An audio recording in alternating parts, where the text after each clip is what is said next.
सिंहासन बत्ती से कामकंडला की कहानी। चौथे दिन जैसे ही राजा सिंहासन पर चढ़ने को उद्यत हुए, पुतली कामकंडला बोल पड़ी, रुकिए राजन, आप इस सिंहासन पर कैसे बैठ सकते हैं? ये सिंहासन दानवीर राजा विक्रमादित्य का है। क्या आप में है उनकी तरह विशेष गुण और त्याग की भावना? राजा ने कहा, हे सुंदरी, तुम भी विक्रमादित्य की ऐसी कथा सुनाओ जिससे उनकी विलक्षणता का पता चले। पुतली बोली, सुनो राजन, एक दिन राजा विक्रमादित्य दरबार को संबोधित कर रहे थे, तभी किसी ने सूचना दी कि एक ब्राह्मण उनसे मिलना चाहता है। विक्रमादित्य ने कहा कि ब्राह्मण को अंदर लाया जाए। विक्रमादित्य ने उनके आने का प्रयोजन पूछा।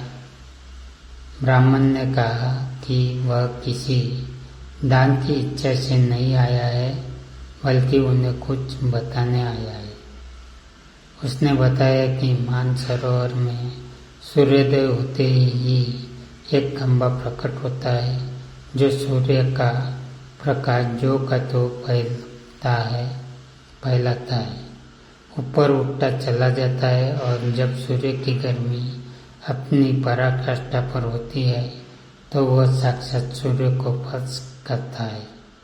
जो जो सूर्य की गर्मी घटती है छोटा हो जाता है तथा सूर्यास्त होते ही जल में विलीन हो जाता है। विक्रमादित्य के मन में जिज्ञासा हुई कि आखिर वह कौन है। ब्राह्मण ने बताया कि वह भगवान इंद्र का दूत बनकर आया है। देवराज इंद्र का आपके प्रति जो विश्वास है, आपको उसकी रक्षा करनी होगी।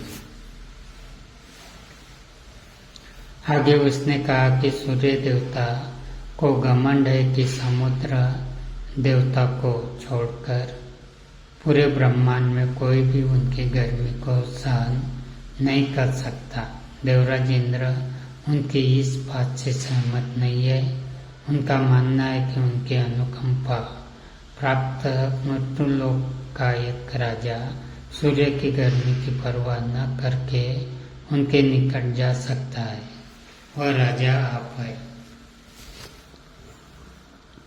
राजा विक्रमादित्य को अब सारी बात समझ में आ गई। उन्होंने सोच लिया कि प्राणोत्सर्ग करके वे सूर्य भगवान को समीप से जाकर नमस्कार करेंगे तथा देवराज के उनके प्रति विश्वास की रक्षा करेंगे। उन्होंने ब्राह्मण को समुचित दान दक्षिणा देकर विदा किया तथा अपनी योजना को कार्य रूप देने का उपाय सोचने लगे। भोर होने पर दूसरे दिन वे अपना राज्य छोड़कर चले पड़े। एकांत में उन्होंने माँ काली द्वारा प्रदत्त दोनों बेतालों का स्मरण किया। दोनों बेताल तत्क्षण उपस्थित हो गए। विक्रम को दोनों बेतालों ने बताया कि उन्हें उस खंभे के बारे में सब कुछ पता है। दोनों बेताल उन्हें मानसरोवर के तट पर लाए। रात उन्होंने हरियाली से भरी जगह पर काटी और भोर होते ही उस जगह पर नजर टिका ली जहाँ से खंभा प्रकट होता।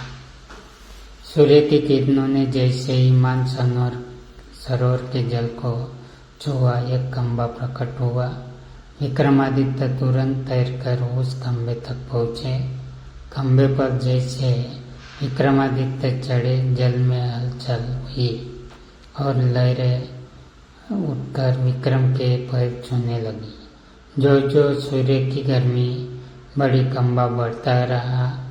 दोपहर आते आते खंभा सूर्य के बिल्कुल करीब आ गया। तब तक विक्रम का शरीर जलकर बिल्कुल राख हो गया था। सूर्य भगवान ने जब खंभे पर एक मानव का जला हुआ पाया तो उन्हें समझते देर नहीं लगी कि विक्रम को छोड़कर कोई दूसरा नहीं होगा। उन्होंने भगवान इंद्र के दावे को बिल्कुल सच पाया। उन्होंने अमृत की बूंदों से विक्रम को जीवित किया तथा अपने स्वर्ण कुंडल उतारकर भेंट डाल दिए। इन कुंडलों की ये विशेषता थी कि कोई भी इच्छित वस्तु वे कभी भी प्रदान कर देते। सूर्यदेव ने अपना रथ अस्ताचल की दिशा में बढ़ाया तो खंभा घटने लगा। सूर्यास्त होते ही खंभा पूरी तरह से घट गया और विक्रम जल पर तैरने लगे। तैरकर सरोवर के किनारे आए और उन दोनों बेतालों का स्मरण किया। बेताल उन्हें फिर उसी जगह लाए जहाँ से उन्हें सरोवर ले गए थे। विक्रम पैदल अपने महल की दिशा में चल पड़े। कुछ ही दूर पर एक ब्राह्मण मिला जिसने बातों बातों में कुंडल मांग लिए।